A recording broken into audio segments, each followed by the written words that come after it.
الحمد لله رب العالمين والصلاة والسلام على سيد المرسلين نبينا محمد وعلى آله وأصحابه أجمعين أما بعد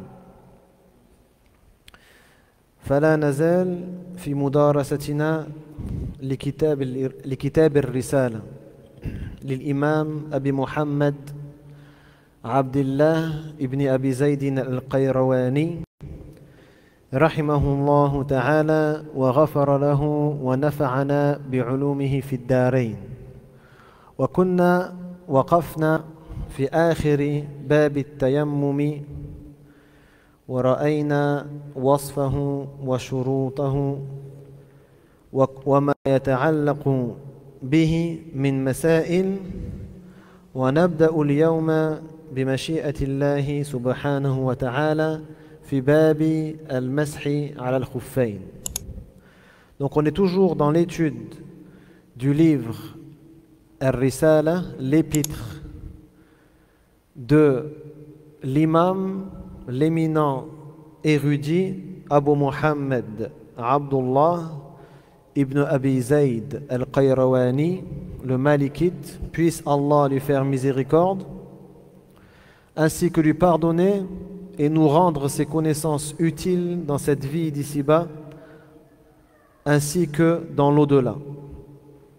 Et on s'était arrêté donc la dernière fois sur le chapitre du tayammum, donc les ablutions sèches, et on va commencer par la permission d'Allah le chapitre concernant al-mash ala al-khuffayn, donc l'essuyage des chausses, les chausses, ce qu'on met au pied quoi, lors des ablutions, à la place du lavage des pieds. قال رحمه الله تعالى باب في المسح على الخفين وله يعني للمكلف للمسلم والمسلمة على جهة الترخص وله أن يمسح على الخفين في الحضر والسفر ما لم ينزعهما، وذلك إذا أدخل فيهما رجليه بعد أن غسلهما في وضوء تحل به الصلاة، فهذا الذي أحدث وتوضأ مسح عليهما وإلا فلا. Donc il a dit chapitre concernant l'essuyage des chausses, l'essuyage des chausses. Pourquoi je dis chausses et pas chaussures? Parce qu'à la base, le khouf, c'est une espèce de, comment dire, c'est une espèce de chaussette en cuir renforcée au niveau de la semelle. Donc c'est ni une chaussure ni une chaussette, d'accord? C'est une espèce de chaussette en cuir renforcée au niveau de la semelle. Donc il n'y a pas vraiment de traduction en français pour désigner un khouf. Mais de manière générale, le khouf, ça veut dire ça. Donc il a dit, le fidèle, le musulman ou la musulmane peut passer la main sur ses chausses pour les humidifier, c'est-à-dire à la place du lavage des pieds dans al-wudu, dans les ablutions. Et ceux qu'ils soient résidents ou en voyage. Et ceux qu'ils soient résidents ou en voyage. Mais à la condition qu'ils ne soient pas préalablement déchaussés. Cela signifie qu'il pourra procéder quand il se sera chaussé après s'être lavé les pieds au cours d'ablution rendant la prière valable. Alors s'il est en état d'impureté mineure, c'est-à-dire, et qu'il veut faire ses ablutions, il lui est possible de pratiquer ce genre d'essuyage sur ses chaussures. Si ces conditions ne sont pas remplies, il n'a point cette possibilité. أولا قوله باب في المسح على الخفين، يعني في باب أحكام المسح على الخفين وأحكام التوقيت في المسح على الخفين وفيما يبطل المسح على الخفين، وهي رخصة رخصت للمسلم والأصل فيها التخفيف. الأصل في رخصة المسح التخفيف، فشروطها سهلة يسيرة، بخلاف ما رأيناه في شروط المسح على الرأس في الصلاة، فليس مبنى هذه الرخصة كتلك.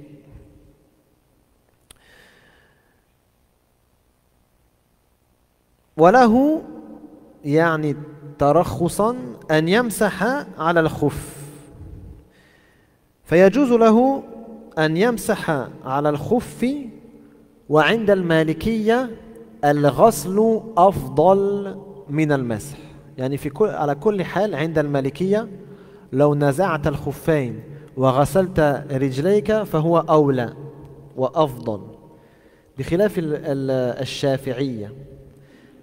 الشافعية يقولون ما دمت توضأت ولبست خفيك وأردت أن تتوضأ فالمستحب أنك تمسح ولا تغسل، اقتداء بنبي الله صلى الله عليه وسلم وتسننا، يعني بنية السنة، لأن رسول الله صلى الله عليه وسلم جزاك الله خيرا، لأن رسول الله صلى الله عليه وسلم في الحديث الذي يرويه ابن عمر يقول إذا توضأ أحدكم فلبس خفيه،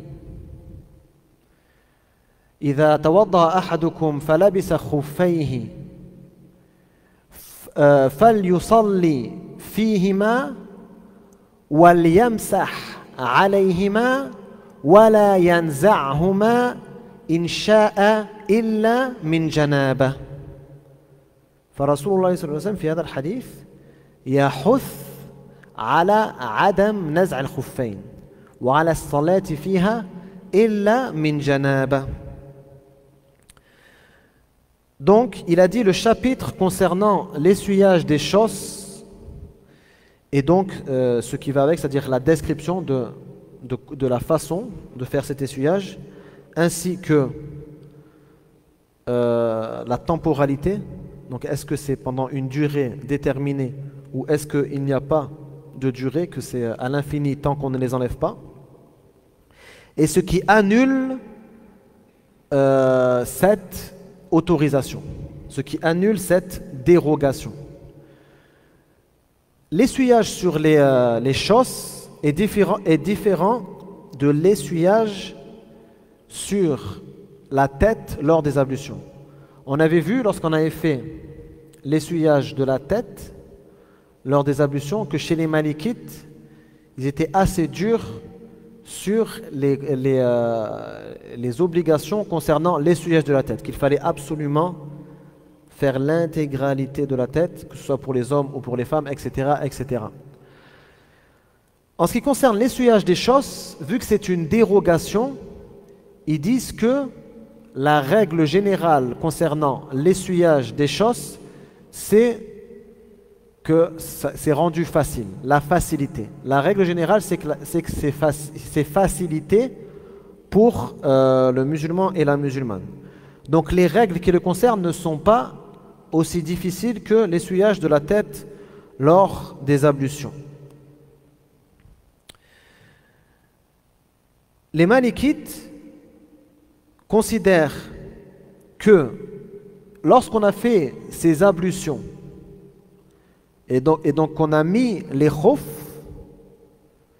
il est autorisé, au lieu d'enlever les khoufs et de relaver les pieds lorsqu'on voudra refaire les ablutions, il est autorisé de juste passer les mains humides sur les khoufs. On va voir exactement la façon de le faire après. Que c'est autorisé, mais pour eux c'est meilleur et préférable d'enlever le khouf et de laver le pied. Chacun des deux pieds. Pour eux c'est meilleur et préférable. Parce qu'ils disent c'est la base. La base, ce qui est dans le verset, c'est le fait de se laver le pied. Donc il est mieux de faire ceci. D'autres savants comme les fuqaha, les juristes de l'école shafi'ite, disent qu'il est mieux de passer les mains sur les khoufs. Pourquoi? Dans le but de ressembler au messager d'Allah sallallahu alayhi wa sallam, dans le fait que lui-même ait fait ceci. Et lui, il n'irait pas faire une chose si une autre aurait été meilleure. D'accord? C'est la base. Le prophète sallallahu alayhi wa sallam, il essaie, bien sûr, en cherchant la voie la plus simple, mais aussi la plus parfaite. D'accord? Et en plus, dans un hadith que l'imam ad-Daraqutni a rapporté d'après Ibn Omar, le messager d'Allah sallallahu alayhi wa sallam a dit: إذا توضأ أحدكم فلبس خفيه فليصلي فيهما وليمسح عليهما ولا ينزعهما إن شاء إلا من جنابه. Donc lorsque l'un d'entre vous a fait ses ablutions, c'est-à-dire complètement, et a ensuite mis ses khoufs, alors qu'il prie sans enlever ses khoufs et qu'il les essuie, c'est-à-dire quand il aura besoin de faire ses ablutions, qu'il les essuie, d'accord, qu'il ne les enlève pas pour se laver les pieds et qu'il ne les retire pas s'il veut.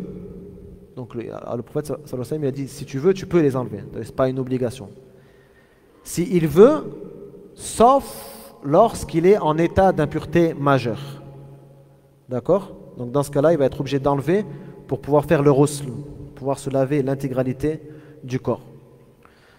Donc le fait qu'il ait donné l'ordre, هذه مسألة في الأصول. إذا أمر بشيء وعلقه بمشيئة المكلف هذا يعني أنه مستحب، ويقول افعل إن شئت، افعل إن شئت، هذا يدل أنه مستحب. لكن لو قال افعل، الأمر يدل على الوجوب، هذا هو الأصل. إذا قال افعل يعني واجب، افعل إن شئت يعني مستحب. Donc ça c'est dans les fondements de la jurisprudence, ils disent lorsque un verset ou un hadith utilise un impératif, fais ça. Lorsque l'impératif est utilisé, la base, ça veut dire que c'est obligatoire. Fais, c'est obligatoire de le faire. Ne fais pas, c'est interdit de le faire, d'accord? Si le verset ou le hadith lit cet impératif, relie cet impératif à la volonté du fidèle, ça veut dire que c'est juste surérogatoire, c'est juste préférable et c'est pas obligatoire.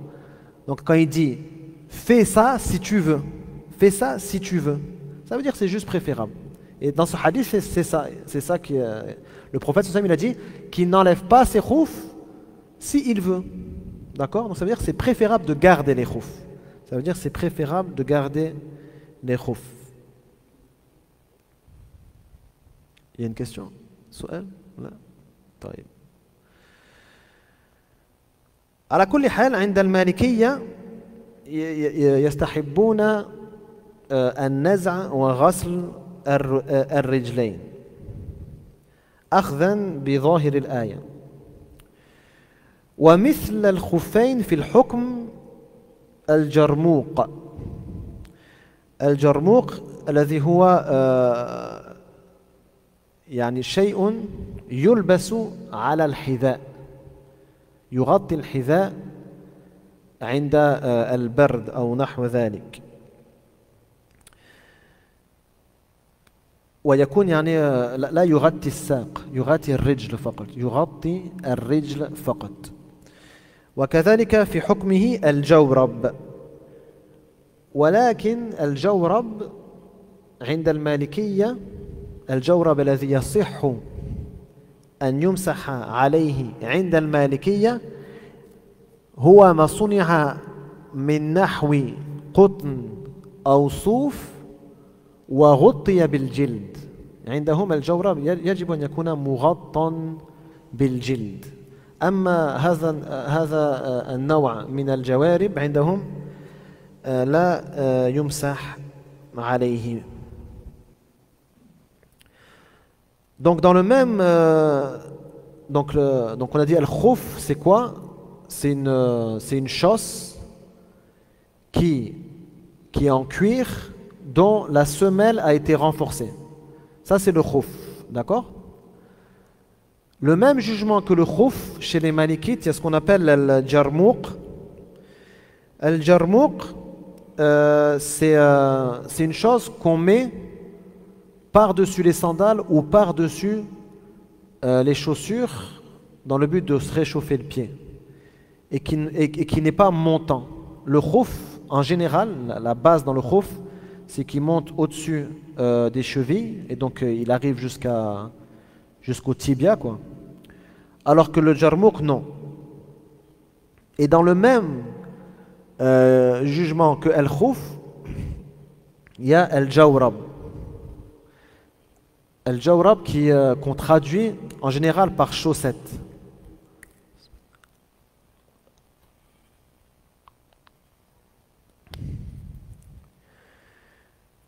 Et donc là, par contre, les malikites, ils définissent la chaussette qui rentre dans ce même jugement, pas comme la chaussette qu'on connaît nous, la chaussette genre en coton normal que nous on porte. Pour eux, la chaussette que tu as le droit d'essuyer lors des ablutions, c'est une chaussette qui a été confectionnée en coton ou en laine ou ce qui y ressemble, mais qui a été recouvert de cuir. Pour eux, il faut que ce soit recouvert de cuir. Si ce n'est pas recouvert de cuir, pour les malikites, tu ne peux pas faire l'essuyage, d'accord?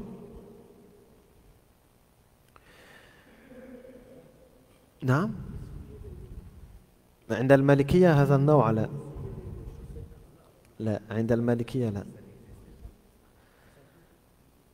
Si, en fait, alors est-ce que ça existait ce genre de chaussettes à l'époque? Si, apparemment ça existait. Mais Malik, on va dire les Malikites, ils ont mis des conditions pour être sûr que la personne ait des ablutions valides.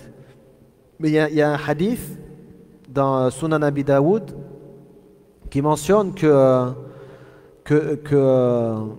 si je me souviens bien, c'est 12 compagnons du prophète Mohammed sallallahu alayhi wa sallam ont essuyé leurs chaussettes.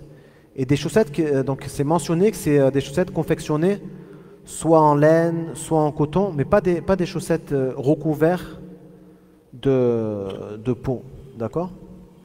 Et il est mentionné aussi que le messager d'Allah sallallahu alayhi wa sallam masaha ala al-jawrabayn wa al-na'layn, yani fi al-na'layn wa labis ni'al wa ala rijlihi jawrab famasaha alayhima. Donc il y a un hadith qui dit que le messager d'Allah sallallahu alayhi wa sallam donc portait des chaussettes et il était dans des sandales. Donc il y avait chaussettes et sandales, d'accord? Et il a fait le mash sur les deux en même temps. Il a fait l'essuyage sur les deux en même temps. هذا كله في سنن أبي داود.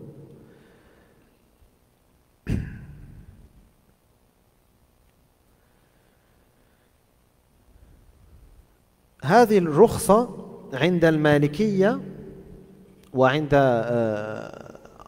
العلماء عامة تكون في الحضر والسفر، لا تختص بالمسافر، بخلاف القصر الذي يختص بالمسافر أو الإفطار الذي يختص بالمسافر مثلا. لا، هذه الرخصة تصح من المسلم أو المسلمة في الحضر والسفر ولكن المشهور من مذهب المالكية أنه لا يوقت بوقت لا يؤقت بوقت فما لم ينزعهما يصح له أن يمسح عليهما طالت المدة أو قصرت ولو أسبوعا في الحضر والسفر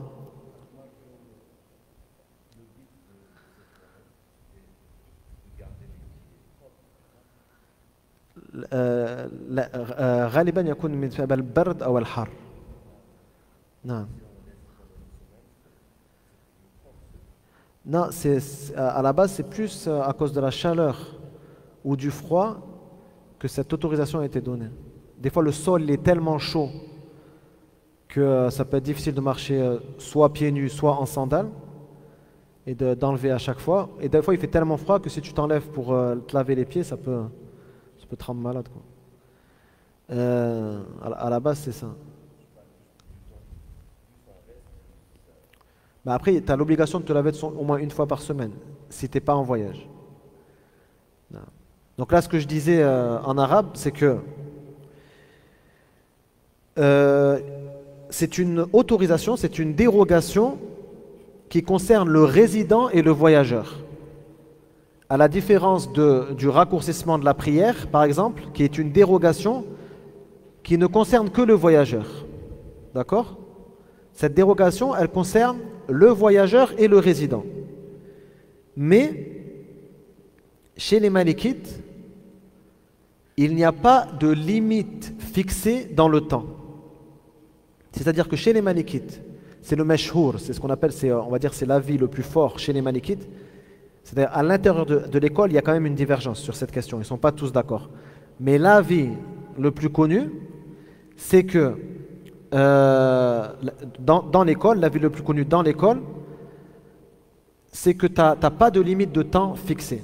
Tant que tu n'as pas enlevé les deux khouf ou que tu n'es pas en état d'impureté majeure, tu peux continuer à faire le mesh à chaque fois que tu fais les ablutions, tant que tu ne les as pas enlevés. Quand tu les as enlevés, par contre, tu vas être obligé de laver tes pieds. D'accord ? Et pareil, si tu es en état d'impureté majeure, tu vas être obligé de faire le rousl sur l'intégralité de ton corps, de faire le lavage majeur.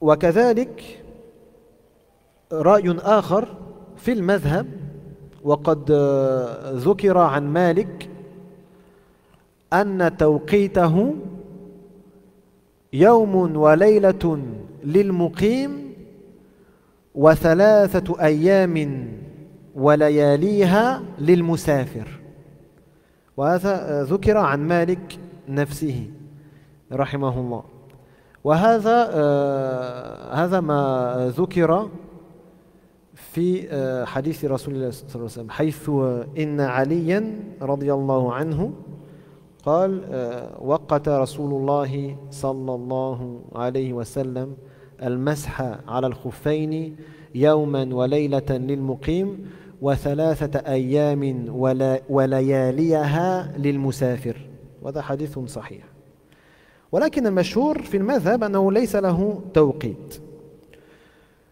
Donc le mashhour, ce qui est le plus connu dans le madhab, c'est qu'il n'y a pas de limite de temps. Tant que tu ne les as pas enlevés, tu peux faire le mash. Mais dans le livre Al-Mudawwana de Suhnoun, j'en avais parlé dans les tout premiers cours de ce livre, donc il mentionne les fatawas de Malik qu'a rapporté Ibn al-Qasim.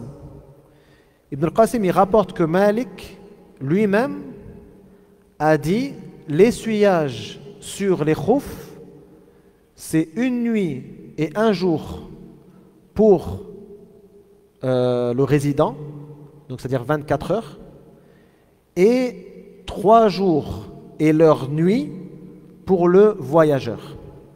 Donc il a mis une limite de temps, il a fixé une limite de temps et c'est l'imam Malik lui-même qui aurait dit ça. Non.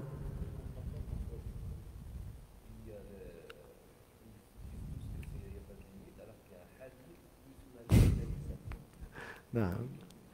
Je vais y venir. Et donc il y a un hadith qui, on va dire, qui corrobore cet avis-là, qui le renforce. C'est le hadith de Ali ibn Abi Talib, radiyallahu anhu, qui dit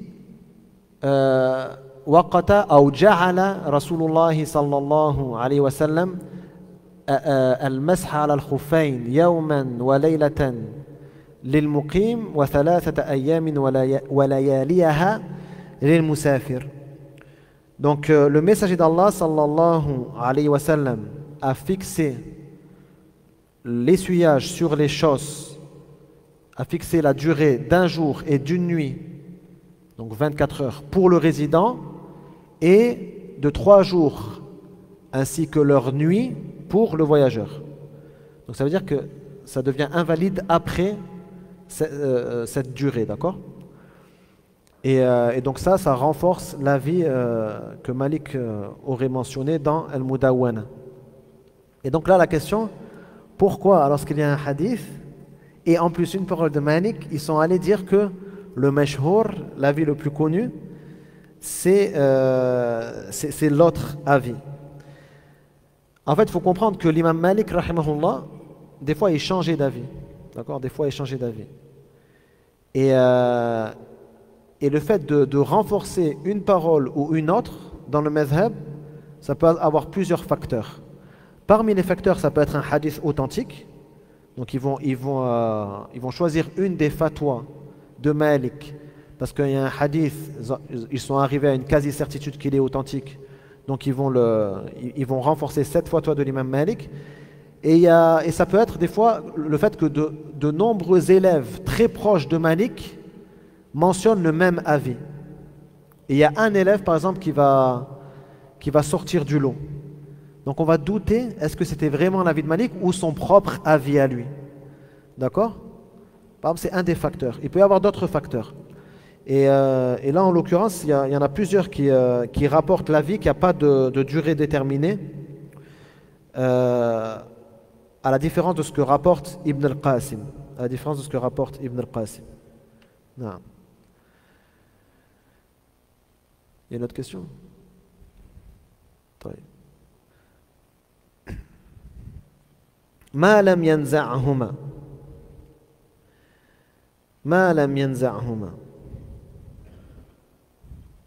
يعني تستمر هذه الرخصة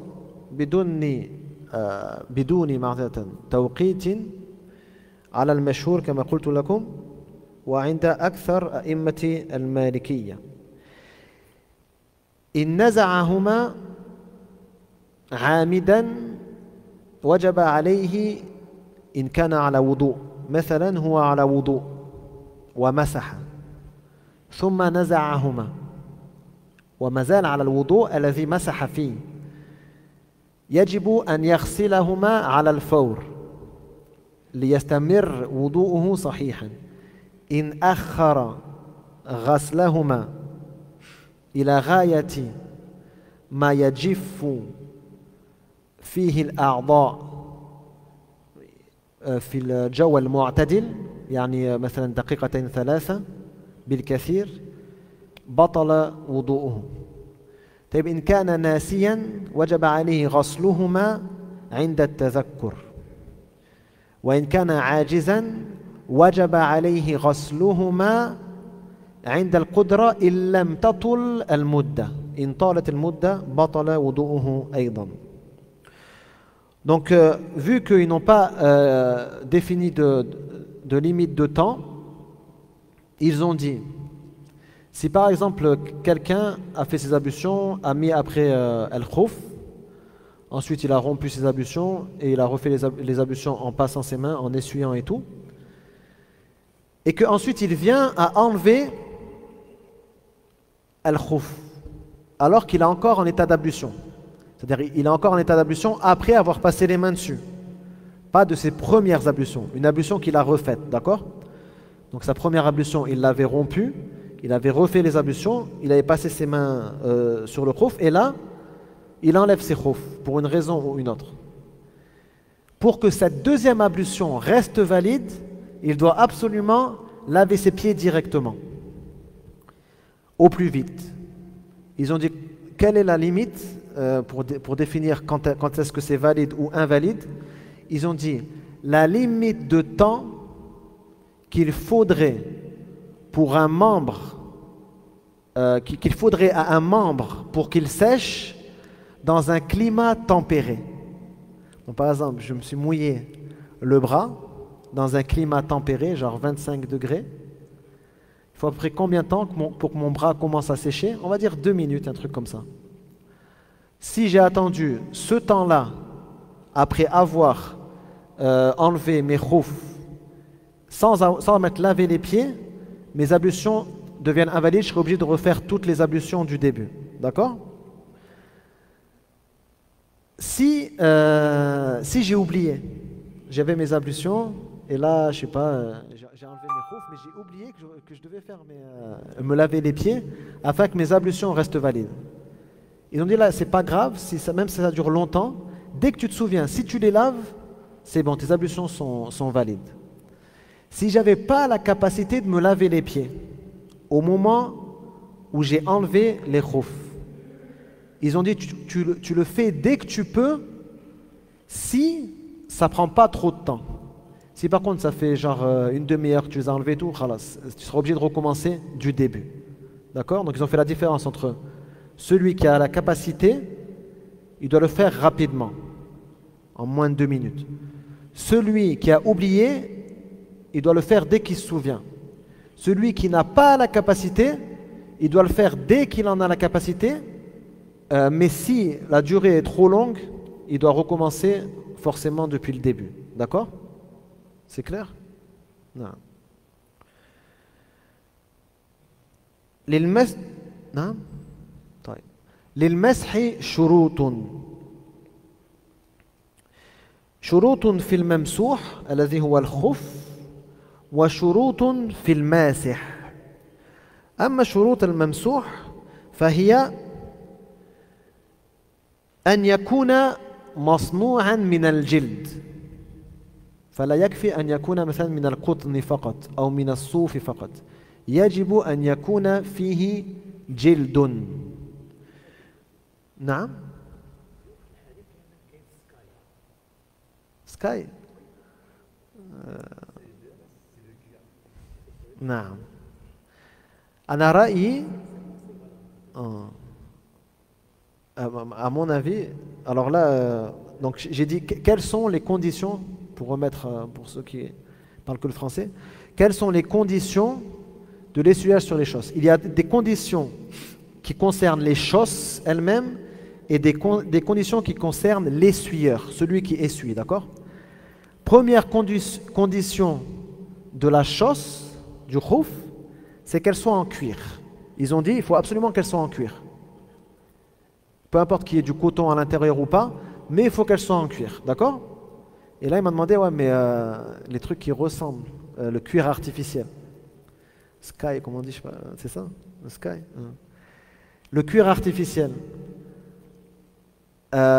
Si on prend le sens apparent des conditions des malikites, ce ne serait pas valide. Mais à mon humble avis, il n'y a pas de souci, d'accord? À mon humble avis, il n'y a pas de souci. Parce que, comme eux-mêmes le disent, hiya rukhsatun mabnaha at-takhfif.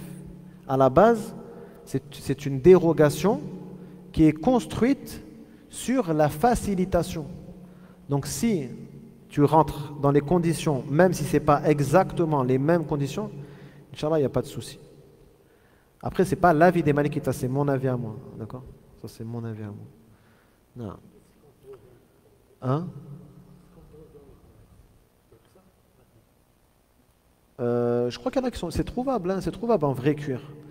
C'est trouvable. En France, je ne sais pas, mais en Égypte, c'est trouvable.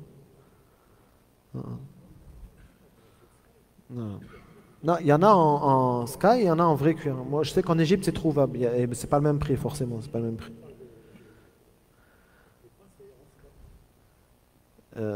Sûrement. Je sais pas. En France, je sais pas. الشرط الثاني أن يكون طاهرا لا نجسا ولا متنجسا. ما الفرق بين النجس والمتنجس؟ من يخبرني؟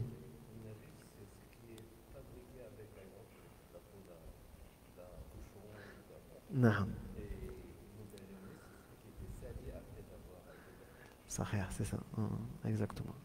Donc la deuxième condition, c'est que le khouf soit pur, qu'il ne soit ni najis ni mutanajjis. Donc najis, ça veut dire qu'il ne soit pas confectionné dans une matière impure, telle que le cuir de porc ou le cuir de charogne, une charogne, qui n'a pas été purifiée par ce qu'on appelle ad-diber. Comment on dit en français déjà ad-diber? Ah voilà, qui n'a pas été tannée, une peau de bête qui n'a pas été tannée, de bête morte.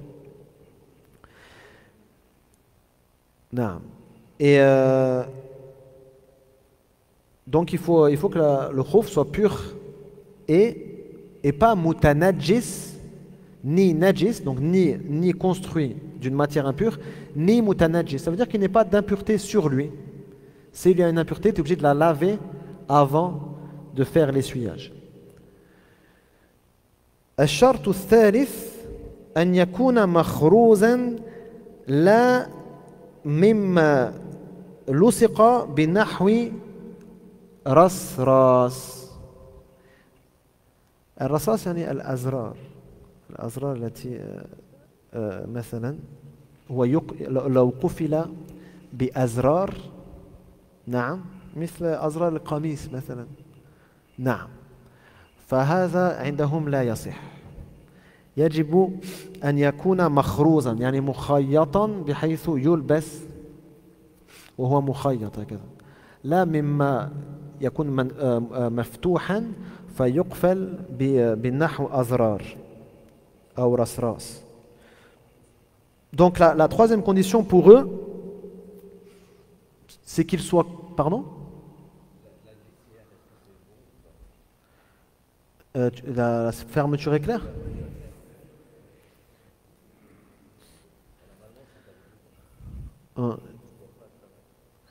Parce que en fait ça dépend comment elle est. Si vraiment elle est que sur le côté comme ça, de la sorte que tu le mets comme une chaussette et que ça resserre juste le khouf, ça va rentrer dans les conditions.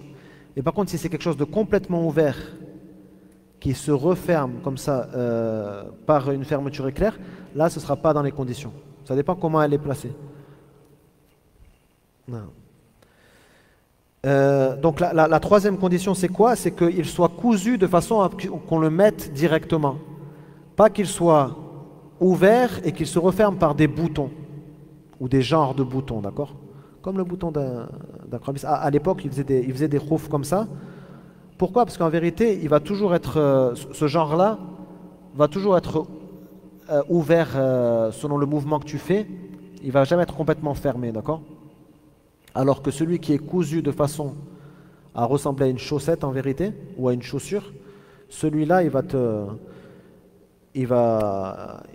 pas s'ouvrir. Par contre, il n'y a pas de mal s'il y a un bouton ou une fermeture éclair qui le resserre, qui est là pour le serrer, pas pour le fermer. D'accord? Si c'est juste pour le serrer, pas pour le fermer. Pardon?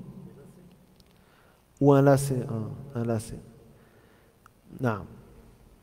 Mais à la base, les khoufs, il n'y a pas de lacet. Ça, c'est dans les ni'al. C'est un ni'al qui a des lacets. On n'appelle pas un khouf quelque chose qui a des lacets. On appelle ça na'al ou hidha. On n'appelle pas khouf. الشرط الرابع أن يكون ساترا لمحل الفرض في الوضوء.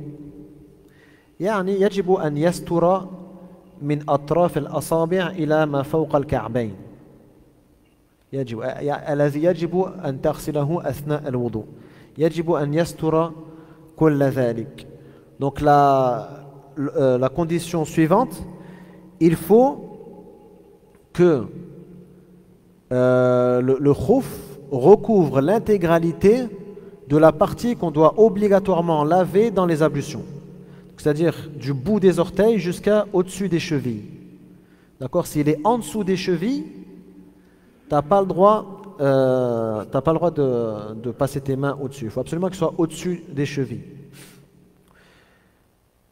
والشرط الأخير للممسوح أن يكون مما يمكن تتابع المشي فيه. يعني يمكن أن تمشي فيه. ليس واسعا بحيث إذا مشيت به بقي خلفك، ولا ضيقا بحيث إذا مشيت به يعني انزعجت منه فضايقك في المشي أو نحو ذلك. يمكن تتابع المشي فيه بدون مشقة أو بدون مشقة ظاهرة يعني.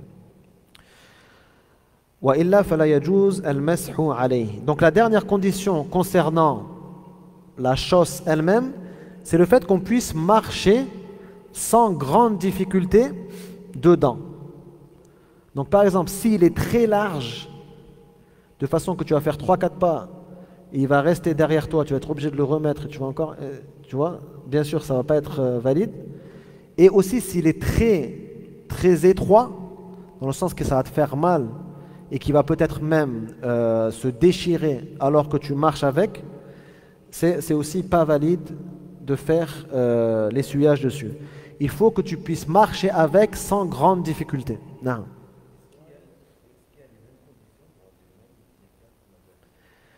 لا عند الشافعية chez les chafi'ites les conditions sont différentes, c'est plus par exemple le fait qu'il soit cousu sans bouton, ça y est pas chez les chafi'ites. Et les chafi'ites ils divergent sur ce qui n'est pas que en cuir. Si c'est pour les chafi'ites, si c'est du souf par exemple, c'est de la laine mais que c'est bien épais, tu peux faire dessus. Mais il faut que ce soit épais, de sorte qu'on puisse voir, qu'on ne voit rien de ta peau et que lorsque tu passes tes mains humides dessus, tu ne ressens pas l'humidité sur ta peau. C'est ça qui fait. Mais ça peut être en laine, en coton, pour eux il n'y a pas de différence. Mais ils disent que lorsque tu passes non, il ne faut pas que tu puisses voir la peau, et lorsque tu passes ta main dessus, il ne faut pas que l'eau qui a humidifié la chaussette touche ta peau, que ce soit assez épais pour que ça ne touche pas à la peau. Donc les conditions sont quand même plus simples chez les chafi'ites. Et chez certains chafi'ites et hanbalites, c'est encore plus simple que ça. Ils disent du moment que ça recouvre l'intégralité du pied et que ça recouvre tout ce que tu dois laver, même si c'est fin ou quoi, ils t'autorisent à faire avec. Par contre, il y a une condition, je crois que c'est dans toutes les écoles, j'en ai la quasi-certitude, c'est que ça recouvre l'intégralité de ce que tu dois laver pour les ablutions. Ça, je crois pas qu'il y ait une divergence. Je ne suis pas certain, mais je crois pas qu'il y ait une divergence sur le fait qu'il faut absolument que ça aille au-dessus des chevilles. D'accord? Non.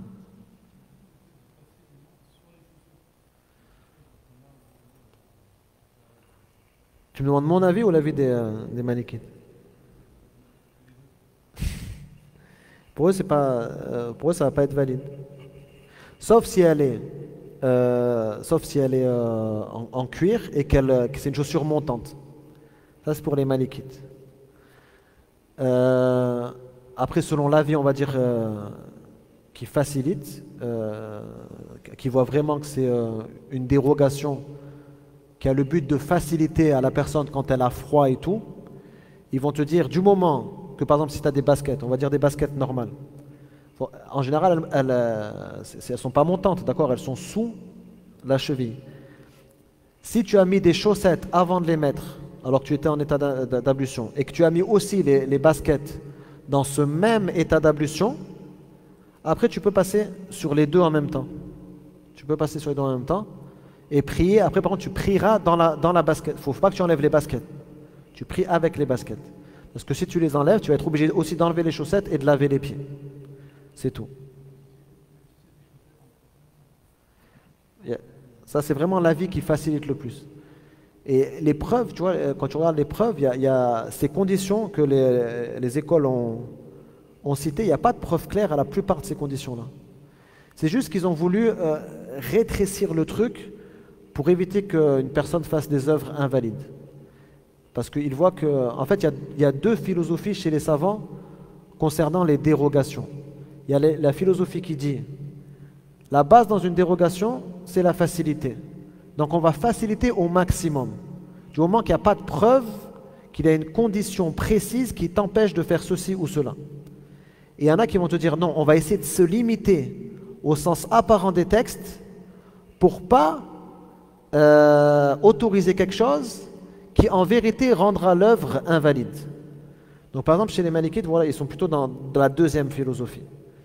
Et après il y a des savants, il y a des savants surtout de l'école Hanbalite et Shafi'ite qui sont dans la première philosophie. Ils vont faciliter un maximum. Ils vont faciliter un maximum. Non. وفيك أما شروط الماسح الذي هو المسلم أو المسلمة الذي يمسح يعني أولا ألا يكون عاصيا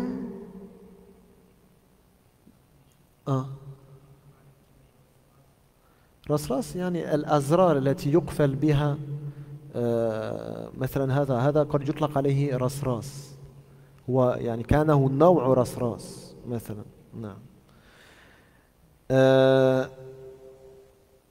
donc شروط الماسح ألا يكون عاصيا بلبس الخف كيف يكون عاصيا كيف يعصي المسلم بلبس الخف كيف donc la première condition concernant celui qui essuie ses khufs, c'est qu'il ne désobéisse pas à Allah Azza wa Jal en mettant ses khufs. De quelle façon peut-il désobéir à Allah en mettant des khufs? Par exemple, première chose, si c'est volé, s'il les a volés, il n'a pas le droit. Parce que vu que c'est une dérogation, c'est fait pour faciliter, la dérogation n'est jamais reliée à une désobéissance.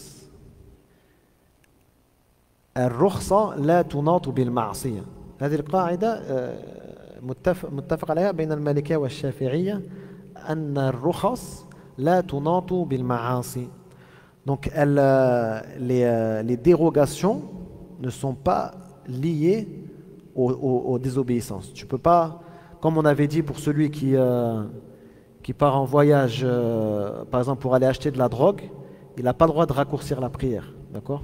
C'est pareil. Parce qu'il est parti faire un péché. Son voyage, il est haram. Donc il ne va pas avoir de dérogation. C'est la même chose. Si par exemple il a volé al-khuf. وكذلك المحرم. المحرم لا يجوز أن يلبس فوق الكعبين. يجب أن يكون ما يلبسه من تحت الكعبين. Pardon? نعم. إن كان مخيطا من تحت الكعبين فهذا مرخص فيه. نعم هذا مرخص فيه. على كل حال ما دام تحت الكعبين فهو فقد شرطا في الممسوح فلا يجوز المسح عليه. Pareil, celui qui est en état de sacralisation pour le pèlerinage, il n'a pas le droit de mettre donc déjà quelque chose de cousu et il a été autorisé de mettre un khouf, donc cousu, mais à condition qu'il soit sous la cheville. Et du moment qu'il est sous la cheville, il a perdu une des conditions qu'on a citées juste avant, donc tu ne peux pas faire le mesh dessus. Et si tu l'as mis au-dessus de la cheville, tu désobéis à Allah parce que c'est interdit que tu mettes quelque chose de cousu qui tient au-dessus de ta cheville alors que tu es en état de sacralisation pour le pèlerinage.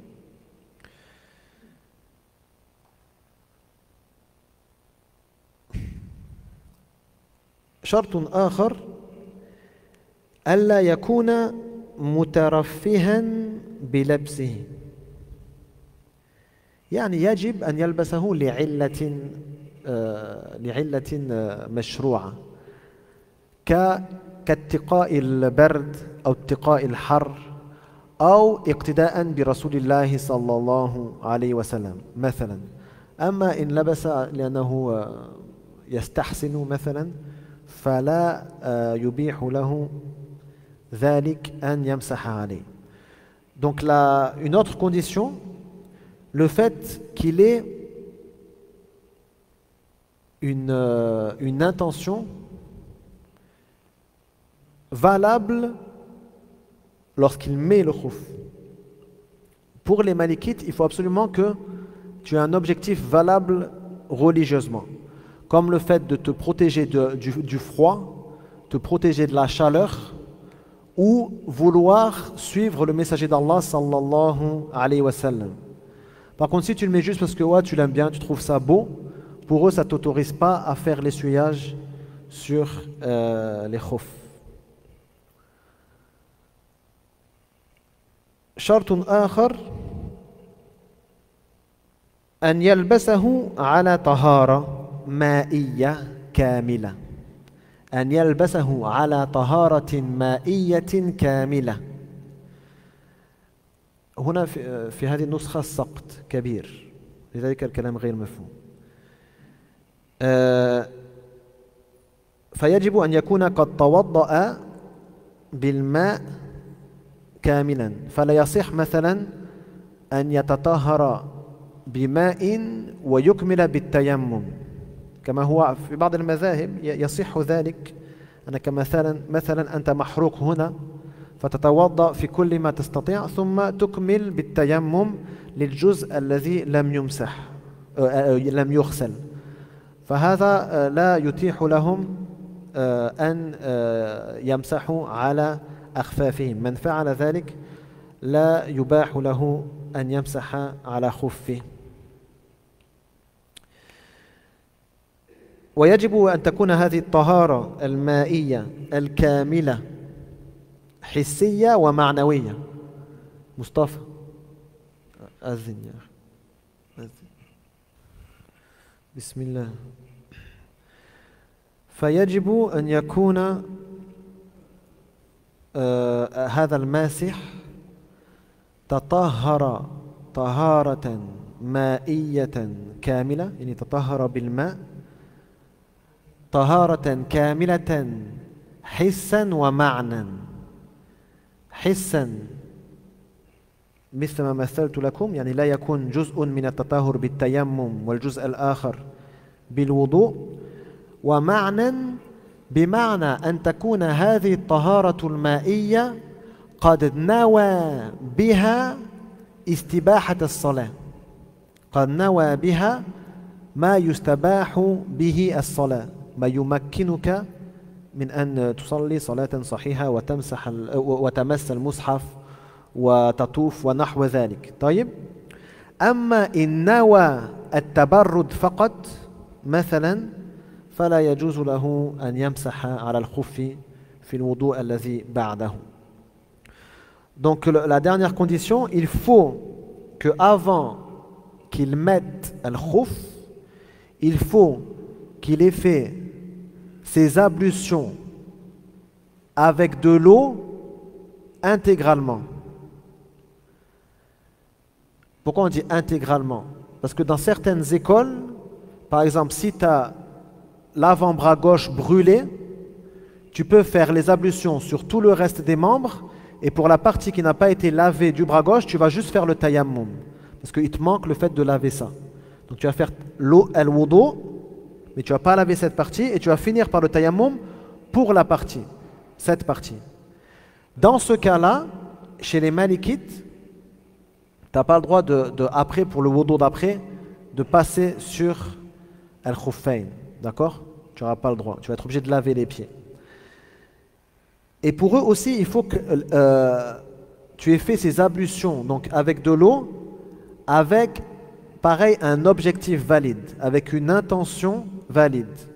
Donc par exemple, si tu as fait tes ablutions normales, mais que tu avais l'intention juste de rafraîchir, tu n'avais pas l'intention de pouvoir faire ce qui te permet de prier, de toucher le mushaf ou de faire le tawaf, par exemple, dans ce cas-là, tu ne pourras pas, ton intention n'était pas valide, donc tu ne pourras pas, pour les prochaines ablutions, passer tes mains sur les khouf. فهذا الذي ذكرناه يجوز له أن يمسح على خفيه